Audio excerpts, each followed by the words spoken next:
Irmãos, esse mês da família, nós vamos comentar um pouquinho sobre questões que dizem respeito à família, utilizando alguns exemplos bíblicos, né? Nem todos os exemplos são bons. Nem todos os exemplos bíblicos podem traduzir num exemplo de família. O que nós assistimos, irmãos, de alguns anos para cá, na sociedade em geral, é uma degradação da família, é um verdadeiro apedrejamento contra as famílias, né?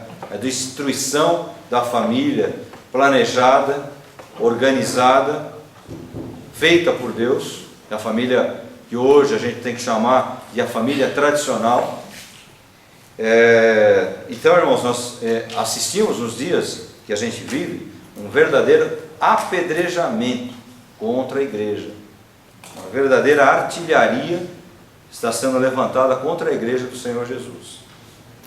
E às vezes até mesmo os textos bíblicos nós omitimos os exemplos, irmãos, que às vezes estão no texto bíblico, os exemplos que vêm para nos alertar. Então a gente pega às vezes até questões bíblicas e quer traduzir aquilo numa coisa boa, sendo que aquilo é um alerta para nós. Então hoje eu vou usar de um personagem bíblico que, segundo o texto da palavra, que a gente procura entender, esse texto diz que ele é um homem conforme o coração de Deus. Eu estou falando de quem, irmãos? De quem estou falando? De Davi. O homem segundo ou conforme o coração de Deus. Um homem perfeito, irmãos. Davi foi um homem perfeito. Está certo? Não. Não mesmo, né? E como exemplo, então, familiar, Davi, irmãos, ele dá péssimos exemplos para nós na questão da família. Então ele foi um bom rei.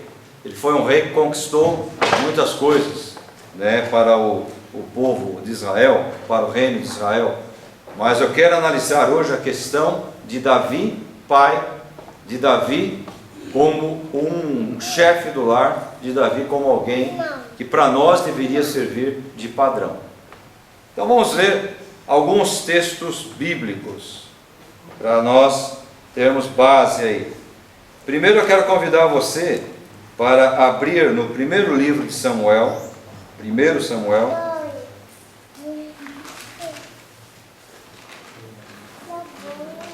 capítulo 16.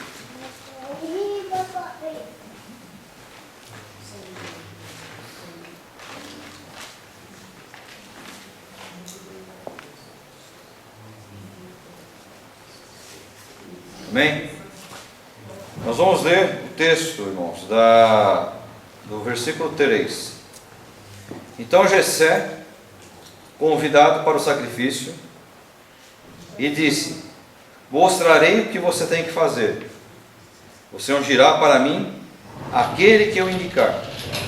Então Samuel fez o que o Senhor tinha dito e foi para Belém. Os anciãos da cidade lhe saíram ao encontro, tremendo, e perguntaram: é de paz a sua vinda? Então respondeu Samuel: sim, é de paz. Vim oferecer sacrifício ao Senhor. Consagrem-se e também comigo venham ao sacrifício. Então consagrou Jessé e os filhos dele e os convidou para o sacrifício. Aconteceu que quando eles chegaram, Samuel viu Eliabe e disse consigo: certamente está diante do Senhor o seu ungido.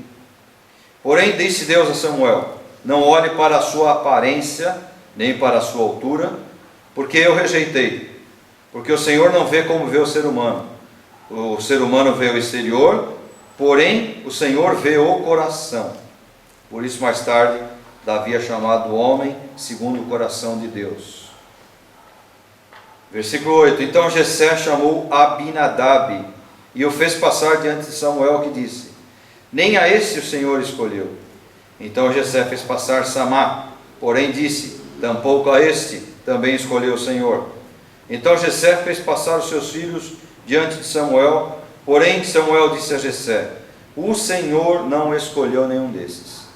E perguntou a Jessé: todos os teus filhos estão aqui? Ao que lhe respondeu Jessé: falta um, o mais moço, que está apacentando ovelhas. E disse Samuel a Jessé: mande chamá-lo, pois não nos sentaremos à mesa sem que ele venha.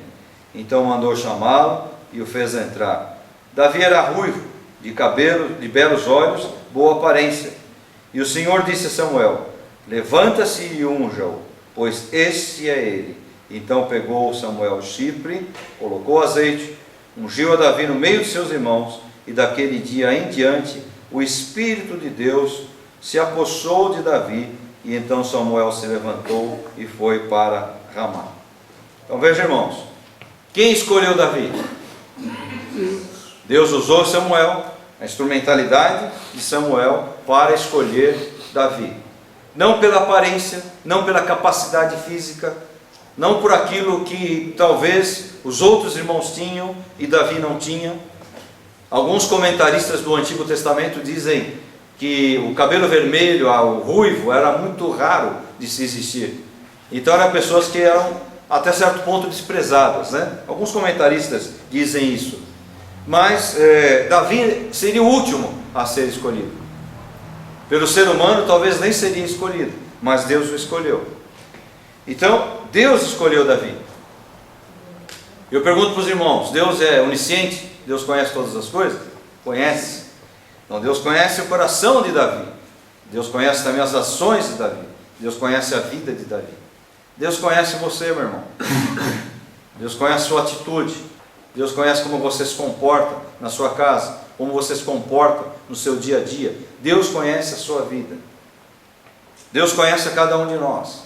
Nós nos enganamos com as pessoas, não é verdade? Nos enganamos às vezes com a aparência, nos enganamos com a voz das pessoas, nos enganamos às vezes com atitudes das pessoas, mas Deus conhece o coração. Deus vê o interior. Essa palavra aqui é interessante. O homem vê o exterior, mas Deus vê o interior. E nem só as boas ações, as boas intenções, ou melhor dizendo, elas são representativas diante de Deus. Às vezes nem as boas intenções. No ditado popular que diz que de boas intenções o inferno está cheio. Então, irmãos, Deus escolheu Davi. Davi, então, tem uma trajetória. Eu não vou me ater na trajetória, porque o nosso tempo é curto, mas Davi tem uma trajetória. Davi tem uma ascensão muito rápida. O seu reino começa a crescer, os inimigos começam a temê-lo, as pessoas então percebem que o Deus de Israel era na vida de Davi.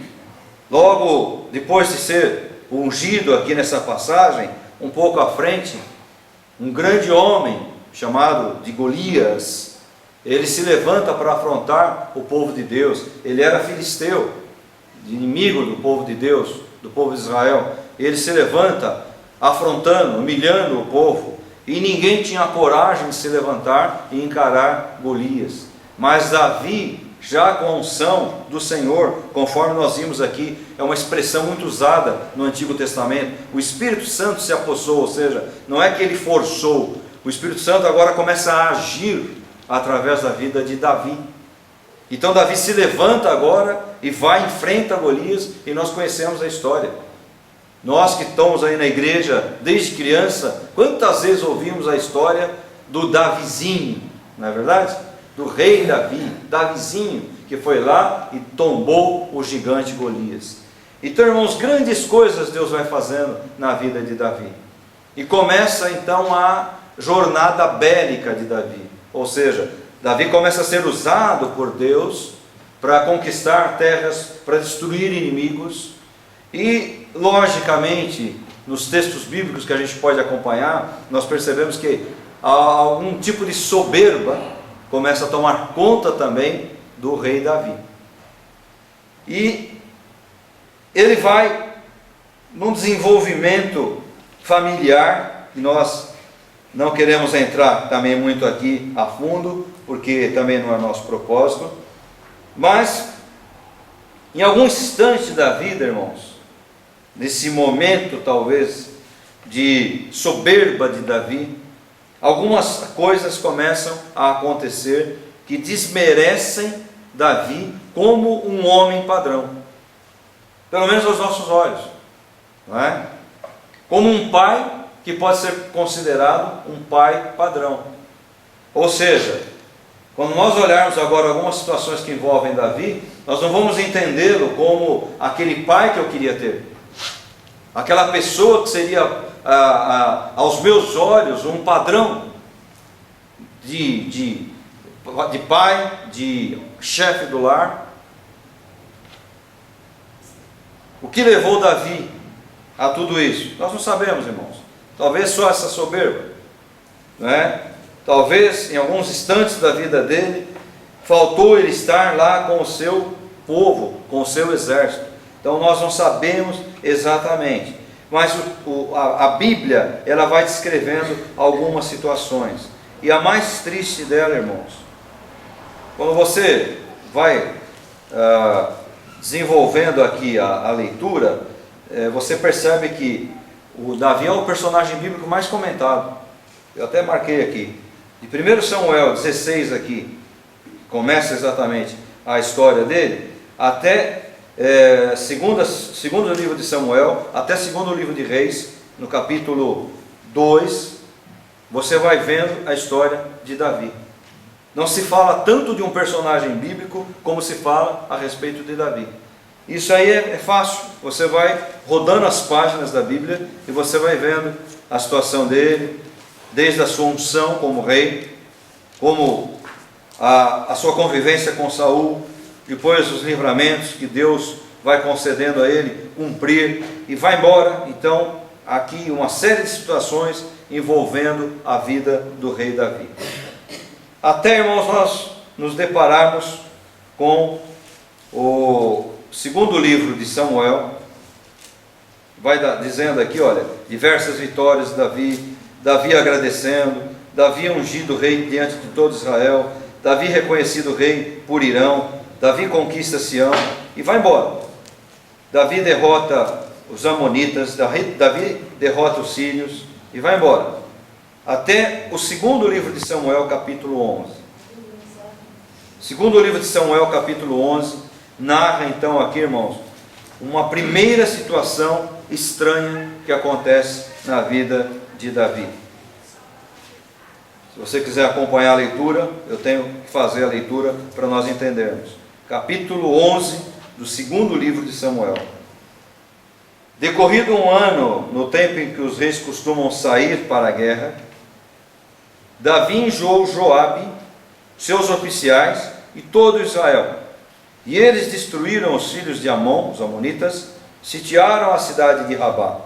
Mas Davi ficou em Jerusalém. Então veja, irmãos, um ano em que o tempo decorrido que os reis costumam sair para a guerra. Davi, porém, ficou em Jerusalém.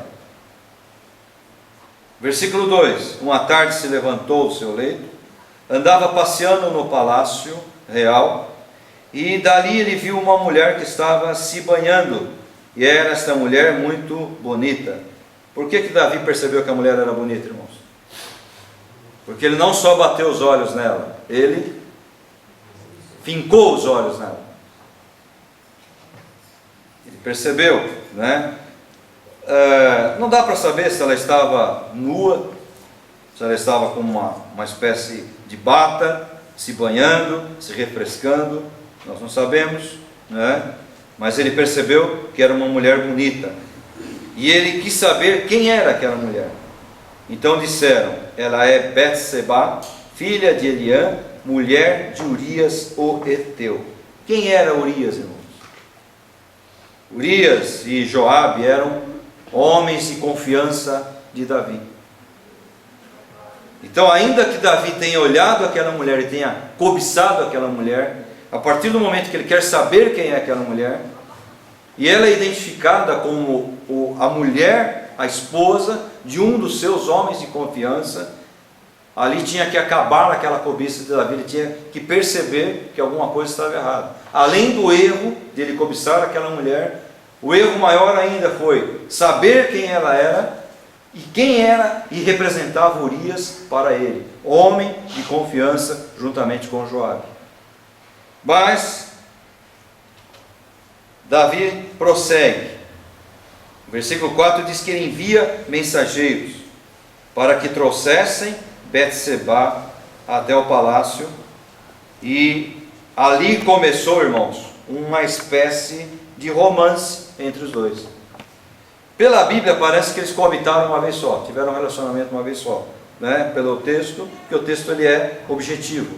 Mas o entendimento que a gente tem aqui é que eles começaram a ter um romance. Ou seja, Davi insistiu no seu erro, até o momento que aquela mulher concebeu e ela descobriu que estava grávida. E o que ela faz? Ela fala: olha, manda avisar a Davi que eu estou grávida.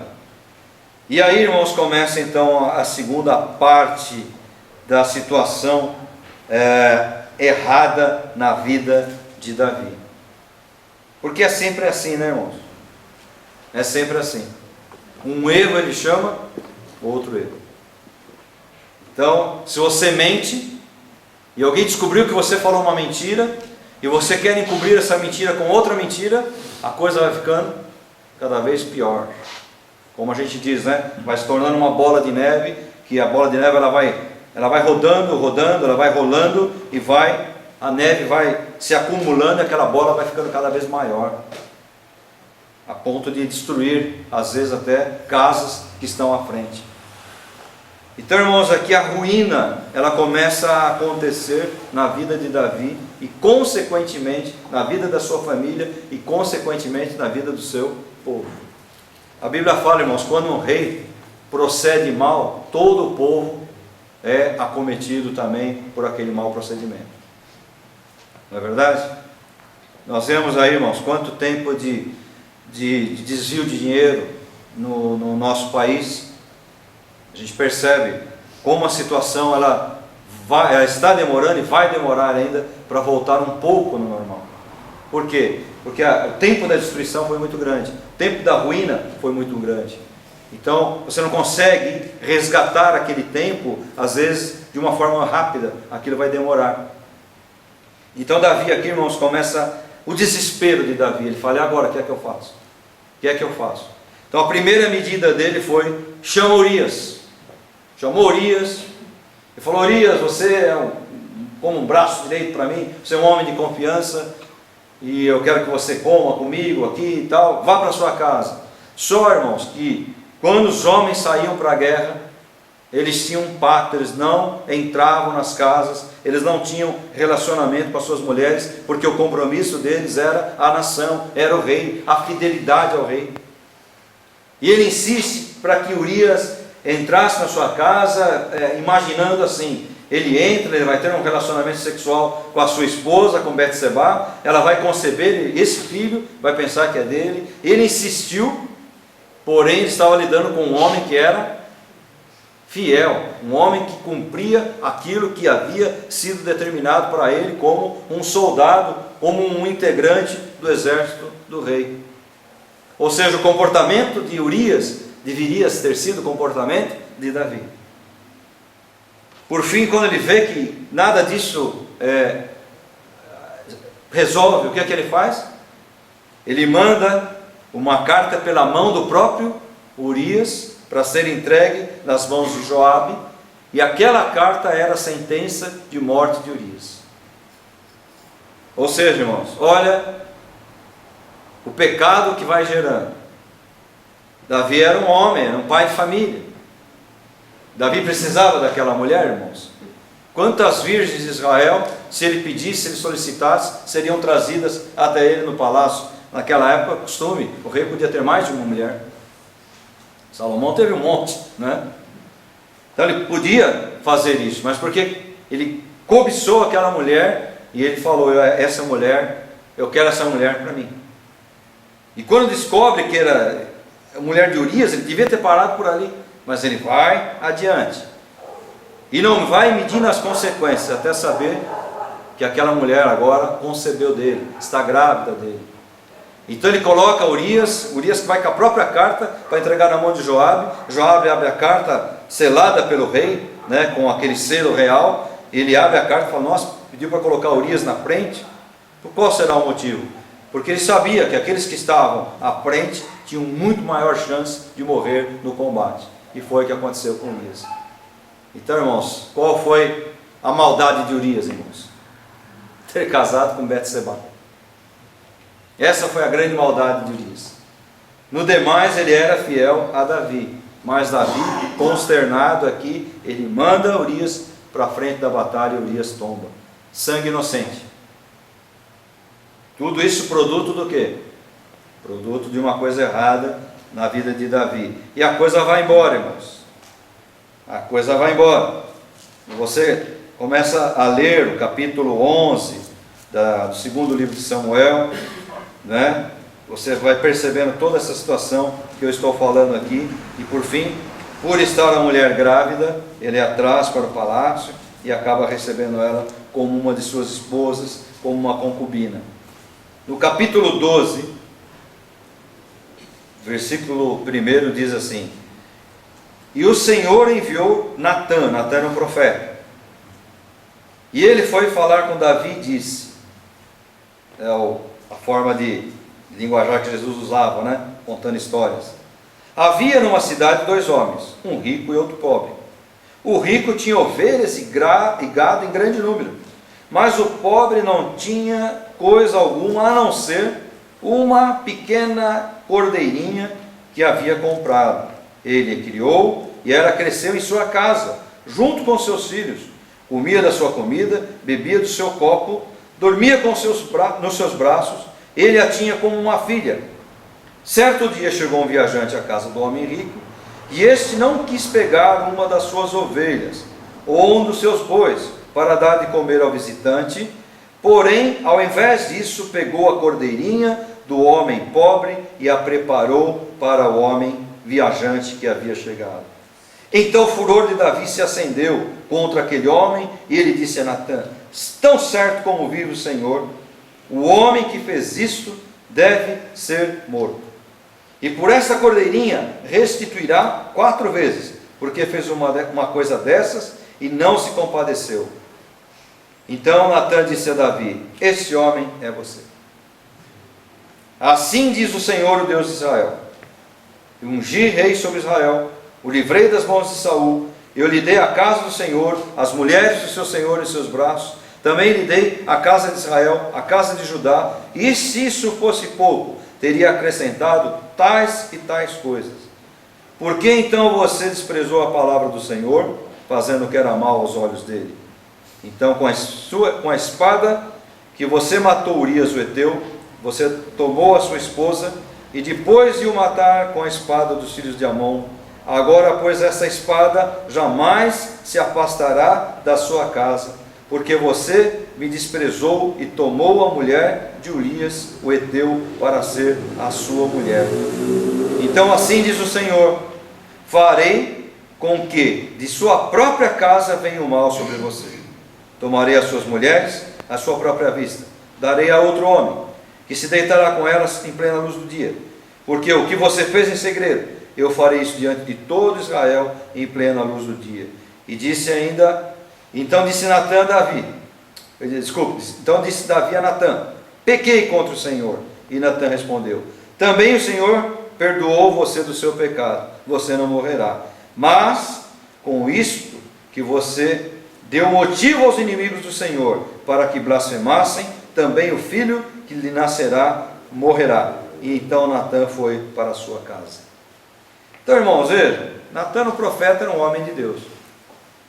O profeta não media as palavras. E ele foi e contou essa história. Olha, o cara tinha só uma cordeirinha, criou ela como se fosse uma filha. Ela comia da própria comida do que ele comia, que seus filhos comiam. Ela vivia ali no ambiente familiar. E um outro homem tinha muitas ovelhas, muito gado. E veio o visitante e procurou o homem rico, e ele falou: eu não vou dispor nenhuma das minhas ovelhas, nenhum do meu gado. Vou lá e pega a única cordeirinha que aquele homem tinha, e Davi ficou irado, falou: esse homem tem que morrer. E Natan diz: esse homem é você. Você que tirou a esposa do seu homem de confiança, você que tirou esse homem do caminho para ficar com essa mulher. Então agora a palavra diz o quê? Que a espada jamais sairia da casa de Davi. E a gente percebe, irmãos, que isso é uma realidade, né? Davi era um homem cheio do Espírito de Deus, irmãos? Acabamos de ler. Então quer dizer, então não adianta eu ser cheio do Espírito de Deus, eu corro risco? Lógico, irmãos, o ser humano, ele é carne. Nós que somos chefes de família, temos que vigiar, irmãos. Você que é a mulher da família, a mulher virtuosa, você tem que vigiar. Você que é filho, você tem que vigiar. Por quê? Aquilo que eu disse na abertura, o mal vem para destruir. O mal vem, irmãos, para destruir a família. Se você pegar de 30 anos para cá, você vê como a família ela foi atacada e como ela está hoje em dia deteriorada, como a ideia de família ela é uma ideia chocante para muitas pessoas. Olha, se nós pudéssemos levantar na igreja quantas famílias com problema, misericórdia, irmãos, a gente ficaria chocado. Quantos pais que não se entendem com os filhos, quantos filhos que não se entendem com os pais, quantos maridos que toleram suas esposas, quantas esposas que suportam seu marido, e às vezes suportam o casamento, é uma desgraça, mas ela vem na igreja e diz: Deus vai fazer uma obra, esse é o casamento de Deus. Irmãos, esse é um casamento de Deus? Eu nunca vou entender isso. Como que pode ser um casamento de Deus? Então, irmãos, enquanto nós temos condições, enquanto há oportunidade, nós temos que entender que se o erro entrou, é o momento do erro ser sanado, é o momento do erro ser tirado. Imagina aqui, irmãos, o comecinho da história, quando Davi perguntou: quem é aquela mulher? Olha, aquela mulher é a mulher de Urias, um dos seus homens de confiança. Opa, ainda que fosse de outro, eu não deveria estar olhando, porque ela é casada, e se ela é casada, eu não devo olhar para ela. Eu posso ter as mulheres que eu quiser, mas essa não, ela é casada. E olha ainda mais, ela é casada com Urias, um homem da minha confiança. Então, irmãos, o homem escolhido por Deus, o homem cheio do Espírito de Deus, um homem usado por Deus, um homem corajoso, um homem que Deus usou para conquistar, de repente ele trai a sua casa, trai a sua esposa, trai o seu povo, trai o seu exército, trai os seus amigos. Traição em cima de traição. De repente ele comete adultério, do adultério vem a morte, ele é chamado a atenção, e Deus fala: a espada nunca mais sairá da tua casa. Irmãos, é triste as consequências. Quando você vai avançando nas páginas da Bíblia, você vai ver que a criança gerada por Betseba, ela morre. Capítulo 12, versículo 15, o restinho do versículo 15 diz assim: e o Senhor feriu a criança que a mulher de Urias teve com Davi, e a criança adoeceu gravemente. Então Davi vai lá, tira a sua roupa, se veste de saco de cinzas e fica sem comer, e fica ali orando e buscando a Deus. Mas o versículo 18 diz que no 7º dia morre a criança. Então Davi vai, tira tudo aquilo, e essas pessoas até estranham: você jejuou e orou, agora que a criança morre, você tira o saco de cinza? Ele falou: enquanto havia vida, havia esperança. Agora não há mais vida, acabou a esperança. E ele sabe que Deus o perdoou. Mas, irmãos, muitas coisas geram consequências. Não é verdade? Muitas coisas geram consequências. Muitos pecados nossos às vezes passam despercebidos, mas outros pecados, eles geram consequências. Imagina, irmão, você comete um delito, você pode ter uma consequência de ficar preso. Não é verdade? Você cometeu um delito, cometeu um crime, uma coisa errada. Então, irmãos, existem coisas que vão gerar uma consequência. Você estava dirigindo, o farol de trânsito ficou vermelho, você fala, não, eu vou passar assim mesmo. Você pode passar, você pode ter como consequência apenas uma multa. Mas você pode passar o farol e alguém está atravessando e você mata aquela pessoa. Eu nunca matei ninguém, irmãos. Mas eu imagino que é você, às vezes, matar por sua imprudência. Uma coisa é um acidente. Você está dirigindo, uma pessoa, já atropelei pessoas, né? A pessoa aparece na rua de repente, tal, você breca, tal, não dá tempo, atropela, machucou a pessoa, tal. Agora, irmãos, imagina a sua imprudência. Não, o certo era eu ter parado, eu não podia ter passado. Então você vai lá e vê uma família, de repente, era uma senhora com muita idade, de repente era um jovem que foi tirado. Então gera consequência. Aquela família pode se perdoar, mas pode ter certeza que o espaço na mesa onde sentava aquela mulher vai ficar sempre vazio. Alguém vai olhar e falar, puxa, podia ter morrido de coisa natural, mas morreu de uma inconsequência, de uma imprudência de uma pessoa. Então, irmãos, por isso que a gente tem que tomar muito cuidado.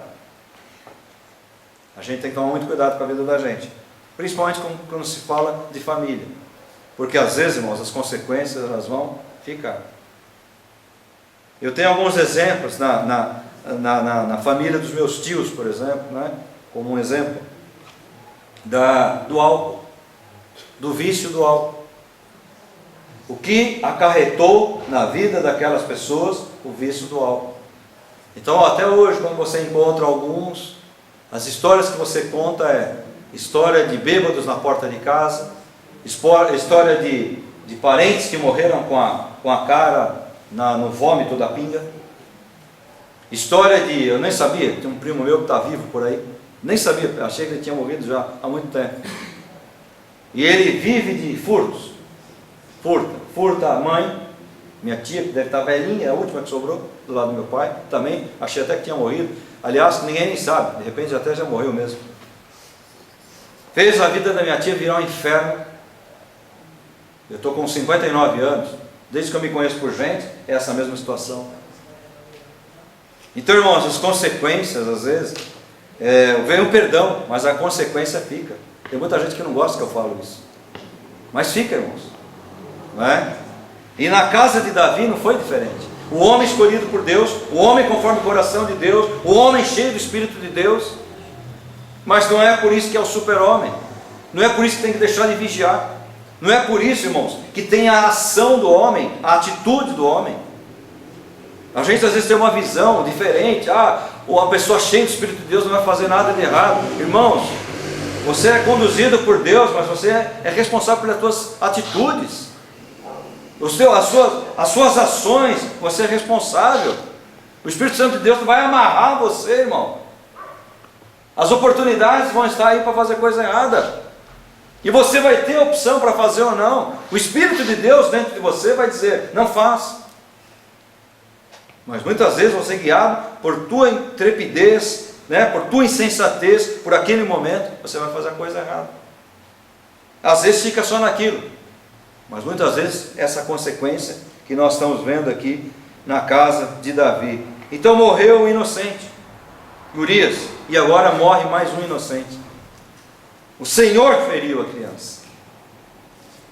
O Senhor feriu a criança, não é?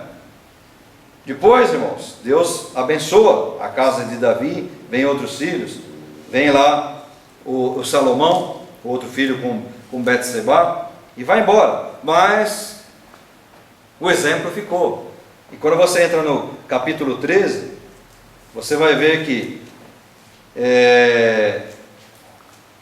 vamos ler aqui rapidinho. Passado algum tempo, Absalão, filho de Davi, tinha uma irmã muito bonita, cujo nome era Tamar, filho com outra mulher.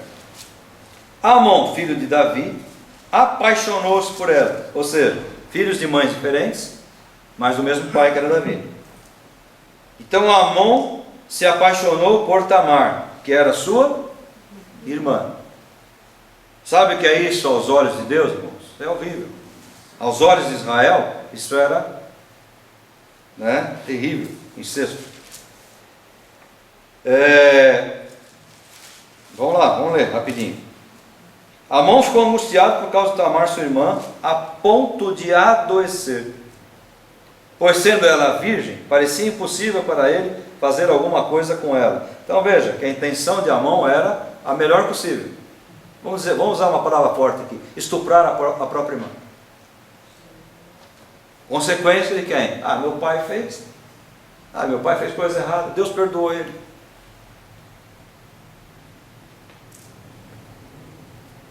Amon tinha um amigo que se chamava Jonadab, filho de Simei, irmão de Davi. Jonadab era um homem muito esperto e disse a Amon: por que você está emagrecendo tanto? Olha, estava sofrendo por causa de gostar da irmã.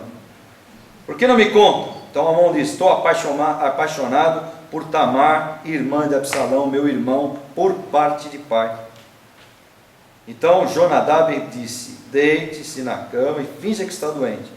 Quando seu pai vier visitá-lo, diga-lhe: por favor, permita que minha irmã Tamar venha e me dê de comer, que ela prepare a comida diante de mim, para que eu a coma de sua mão.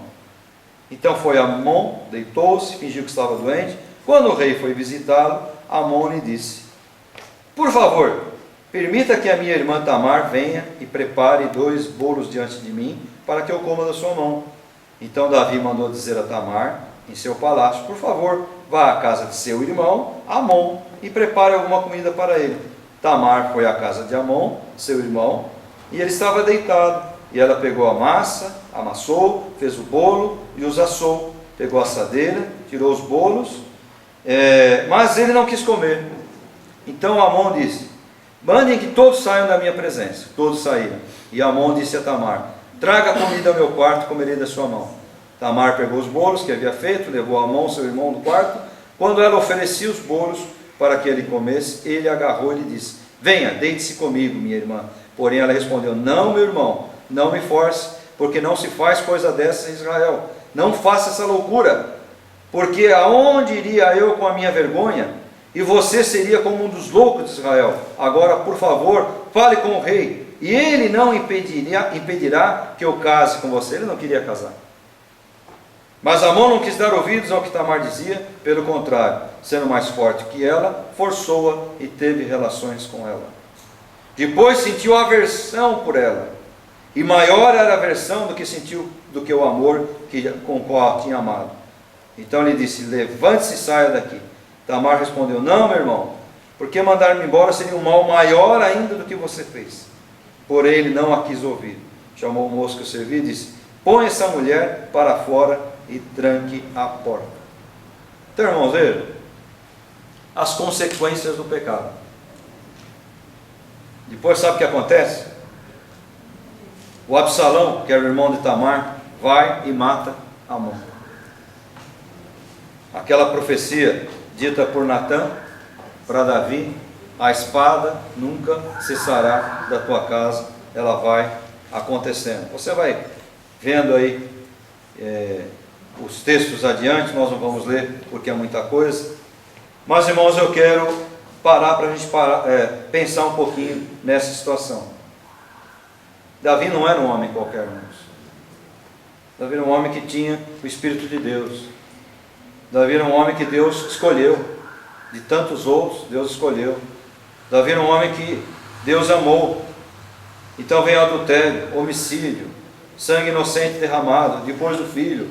Depois Amon peca forçando a sua irmã. Depois Absalão vem e mata Amon. E quando você vai adiante, você vai vendo que outras situações elas vão acontecendo, envolvendo a família de Davi. Então, irmãos, tanta coisa boa para a gente falar de Davi, e a gente foi escolher exatamente um lado ruim dele. Irmãos, porque nós também temos que enxergar que nós somos seres humanos. Nós somos seres humanos, irmãos. Então, o homem, enquanto aqui nesse mundo, ele tem responsabilidade, ele tem compromissos. Quando eu digo homem, estou dizendo homem, a mulher, eu estou dizendo pai, a mãe, eu estou dizendo marido, a esposa. Eu estou dizendo filho. Então, muitas coisas erradas, irmãos, que a gente planta, a gente colhe. Muitas coisas que a gente não escolheu, aconteceram. O importante dessa história é: Deus perdoou a Davi. Isso é importante dessa história, não é?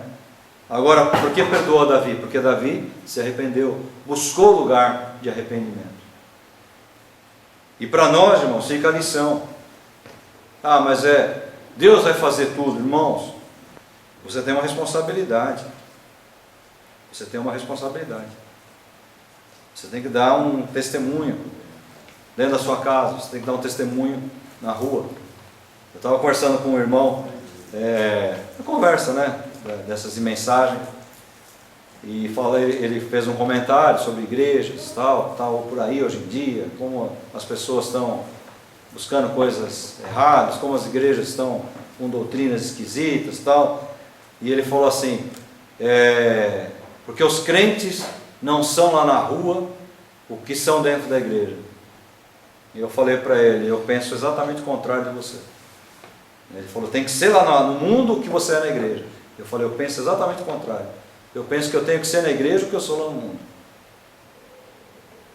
Porque se eu sou lá no mundo, irmãos, um pervertido, que eu gosto de piadinha, gosto de coisas, e eu venho na igreja e sou crente, irmãos, estão entendendo?